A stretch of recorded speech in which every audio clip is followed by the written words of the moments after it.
Poesia e Contemplação, por Thomas Merton. Tradução do Mosteiro da Virgem Petrópolis, Livraria Agir Editora, Canal Le Conde.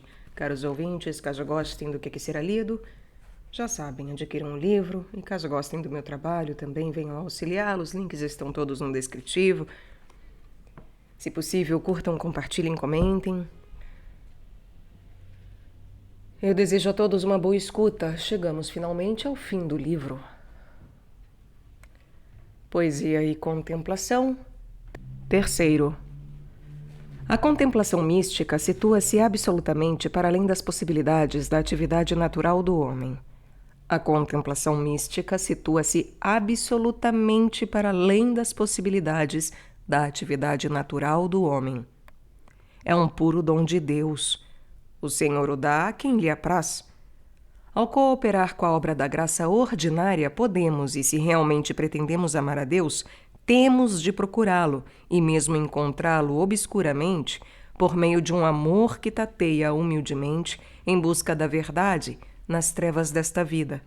Porém, nenhum grau de generosidade da nossa parte, nenhum esforço, por maior que seja, nenhum sacrifício, ainda que numerosos, serão capazes de fazer de nós um místico. Isso é uma obra a ser efetuada por Deus, operando como principal agente. É uma obra a ser efetuada por Deus, operando como principal agente. É o termo empregado por São João da Cruz. E se Deus é o principal agente, existe um outro: nós. Nossa parte, entretanto, é simplesmente consentir, ouvir e seguir, sem saber para onde vamos. Tudo mais que possamos fazer resume-se na tarefa mais ou menos negativa de evitar os obstáculos e de se assegurar que nossos julgamentos eivados de preconceitos e nossa vontade própria egoísta não sejam um empecilho para Deus. Tudo o que possamos fazer resume-se na tarefa mais ou menos negativa aqui é no sentido de passividade, numa tarefa mais ou menos passiva, de evitar os obstáculos e de se assegurar que nossos julgamentos eivados de preconceitos e nossa vontade própria egoísta não sejam um empecilho para Deus. São Boaventura diz em diversos escritos que a oração e o ardente desejo podem persuadir a Deus de fazer-nos esse dom e que, se formos industriosos, poderemos abrir o caminho diante dele. O termo indústria significa a purificação ativa. São Boaventura quer dizer, empregando esta palavra, exatamente o mesmo que São João da Cruz no seu tratado Subida do Monte Carmelo, que pode ser ouvido aqui no canal. Aliás, São Boaventura também. Isto é, a importância do esvaziamento ativo da alma, livrando-a de todas as imagens, de toda a aparência de apego às coisas criadas, de maneira que nosso íntimo permaneça limpo e puro para receber a obscura luz da presença do próprio Deus. Temos de ser desnudados em relação a todos os nossos desejos egoístas, de satisfações naturais e de vaidades, por mais elevados, nobres ou excelentes que possam ser em si. Enquanto se detém nas coisas de maneira egoísta, consideradas e possuídas essas coisas como objetos para satisfazer o nosso amor próprio egoísta, não pode alguém, em seu ser íntimo, possuir a Deus e ser por ele possuído, pois o amor da alma por seres objetivados é negror da noite aos olhos de Deus. Amor da alma por seres objetivados é negror da noite aos olhos de Deus. É doutrina comum dos teólogos cristãos místicos que um grande obstáculo ao conhecimento unitivo, conatural, afetivo de Deus pela contemplação infusa, são esses os termos empregados por Santo Tomás e seus seguidores, é o apego ao raciocínio objetivado, à análise e ao discurso que se processa pela abstração em relação às imagens sensíveis e pelos silogismos, até chegar às conclusões. Em outras palavras, não pode alguém ao mesmo tempo voar num avião e andar no chão. Tem de fazer um ou outro. Ora, se insiste em andar no chão, está bem, não é pecado. mas levará então muito mais tempo e lhe custará muito mais esforço para chegar ao seu destino. Terá também uma vista muito mais limitada das coisas em seu caminho.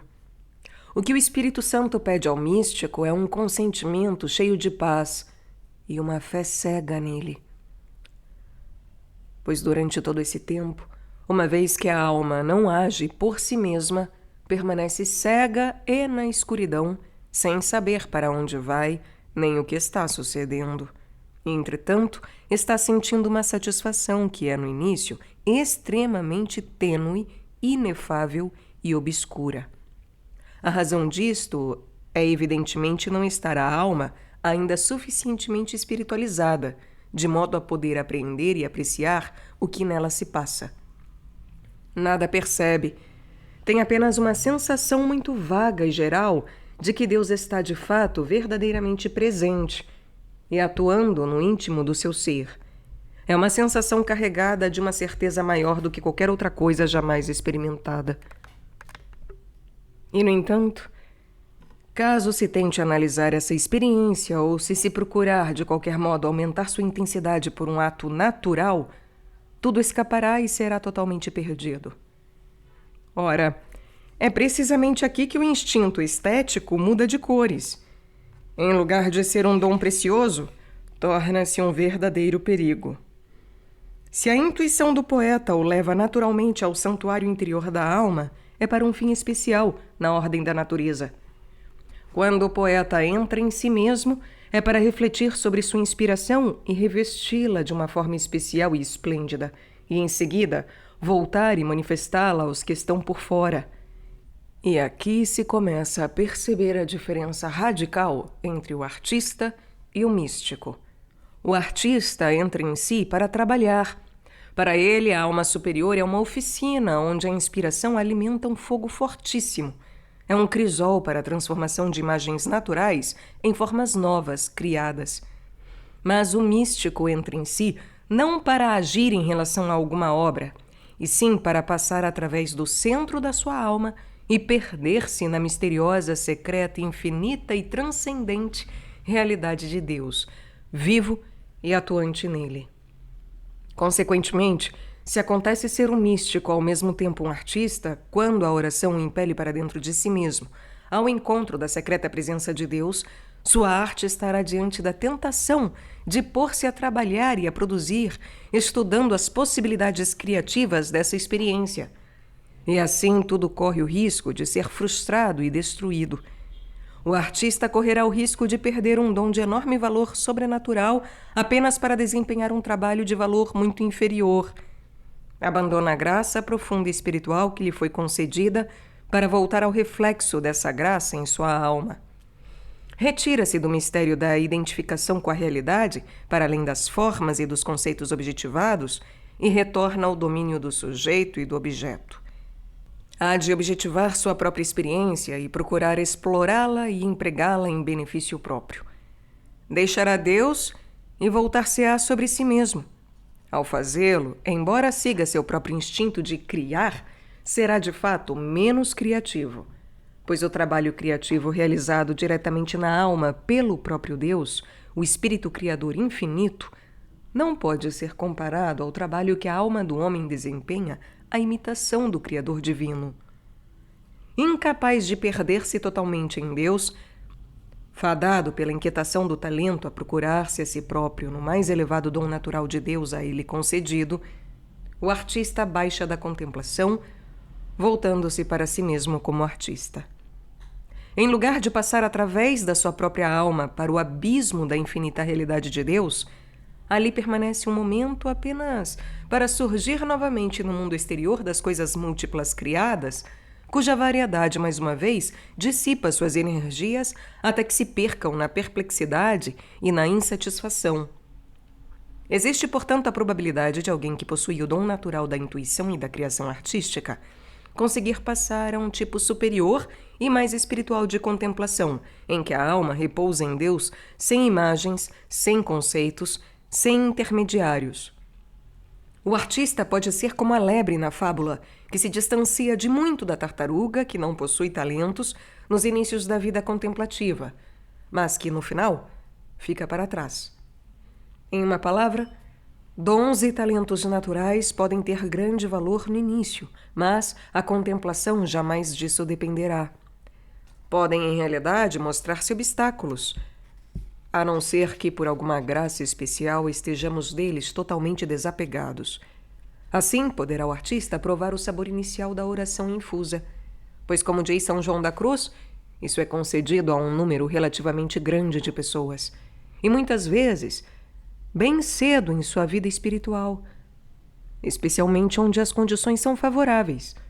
No entanto, por causa dessa trágica tendência prometeana de explorar toda a experiência como matéria para uma criação, pode o artista permanecer ali no limiar a vida toda, sem nunca ter ingresso ao banquete. Estará sempre a correr de volta para a rua, a fim de falar aos transeuntes da maravilhosa música ouvida dentro do palácio do rei.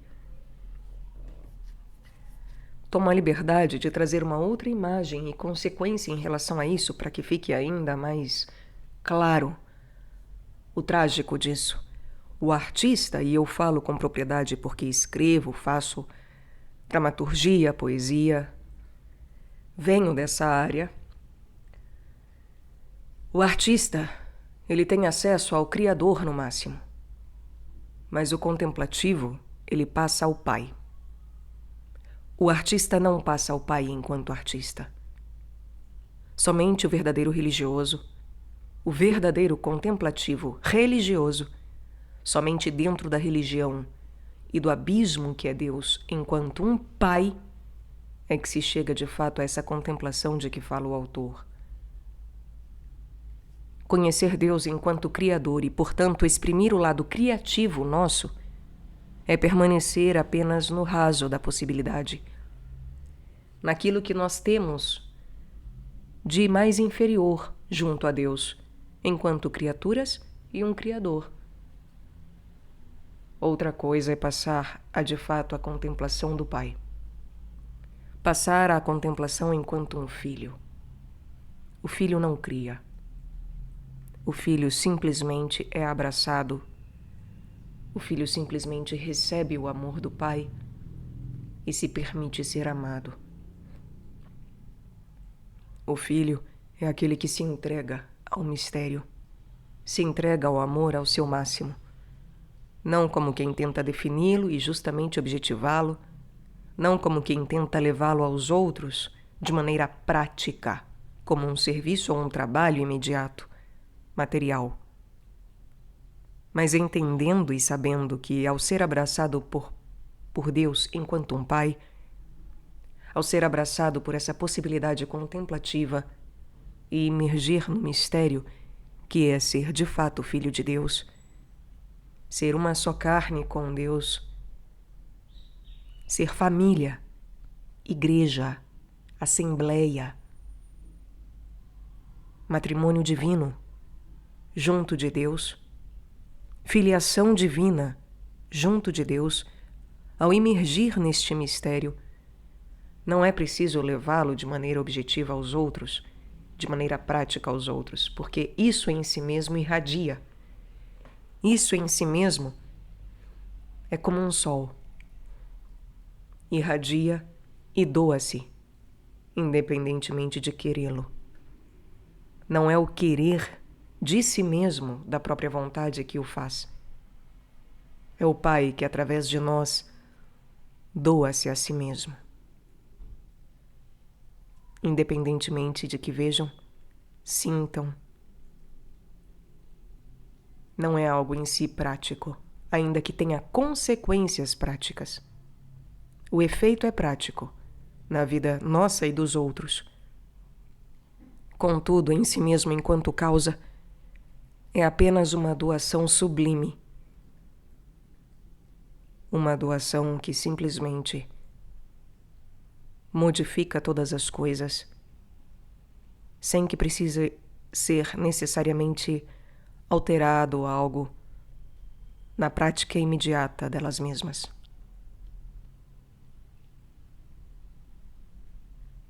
É como quem justamente vê uma pessoa amada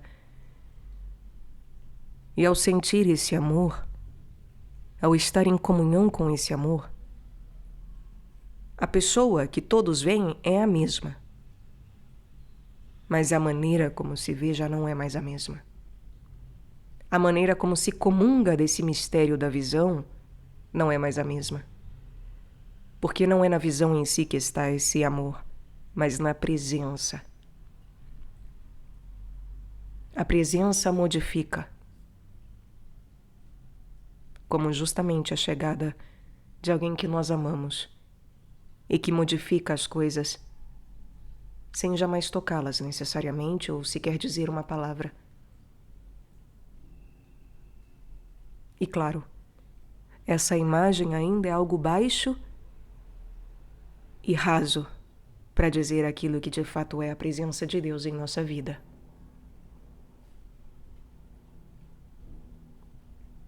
É preciso conhecer a Deus não enquanto Criador, e portanto não enquanto artista, inclusive, que se reconhece nessa semelhança de criação, como quem também cria, também inventa, faz, mas sim enquanto igreja, enquanto assembleia, congregação, enquanto comunhão, enquanto família.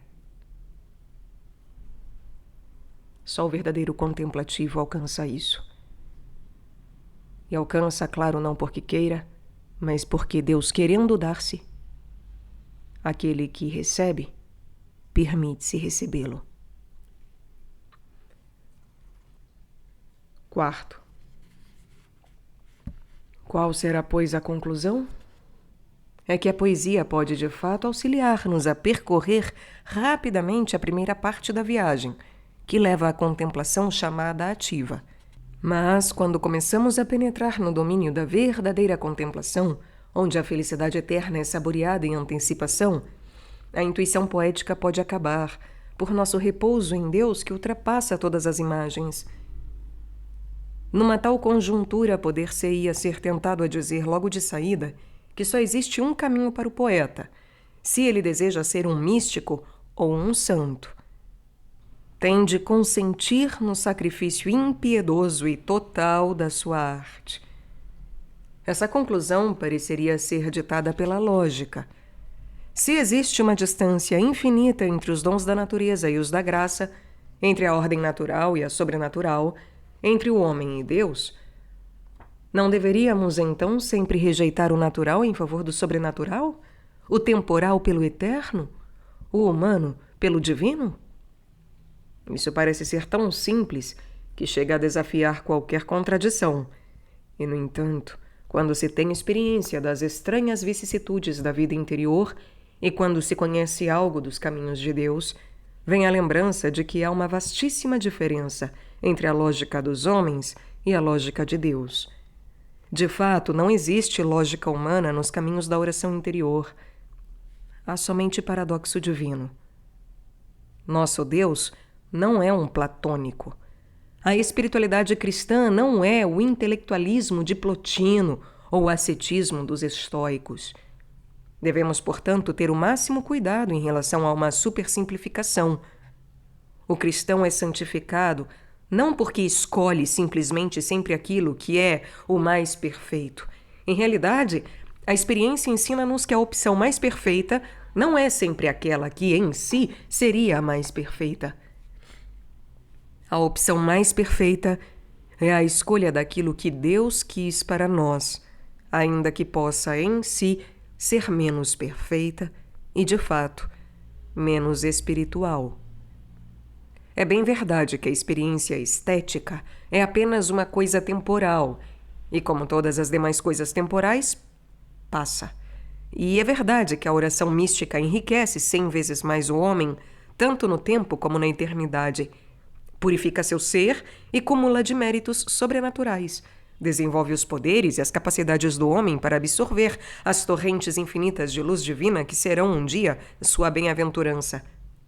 O sacrifício da arte pareceria ser um preço bem pequeno em troca dessa pérola de grande preço. Mas consideremos por um momento se o poeta cristão contemplativo tem forçosamente de se defrontar de maneira nítida e absolutamente bem definida com um ou isso ou aquilo, arte ou oração contemplativa. Pode, evidentemente, acontecer que um artista cristão se encontre numa situação em que esteja moralmente certo de que Deus lhe pede o sacrifício da sua arte, para que possa penetrar mais profundamente na vida contemplativa. Num caso desses, o sacrifício deve ser feito, não por se tratar de uma lei geral que obrigue a todos os artistas contemplativos, mas porque é a vontade de Deus para este contemplativo. É um caso concreto. Entretanto, pode também suceder que um artista que imagina ser chamado aos níveis mais elevados da oração mística não o é de modo algum. Torna-se evidente que para ele a coisa mais óbvia e simples é ser um artista, e que ele deve sacrificar suas aspirações de levar uma vida mística profunda, contentando-se com os dons de grau menor com que foi dotado por Deus. Para um caso como esse, insistir em passar longas horas em oração, frustrando seu instinto criativo, levaria de fato à ilusão. Os esforços desse artista para ser um contemplativo seriam infecundos.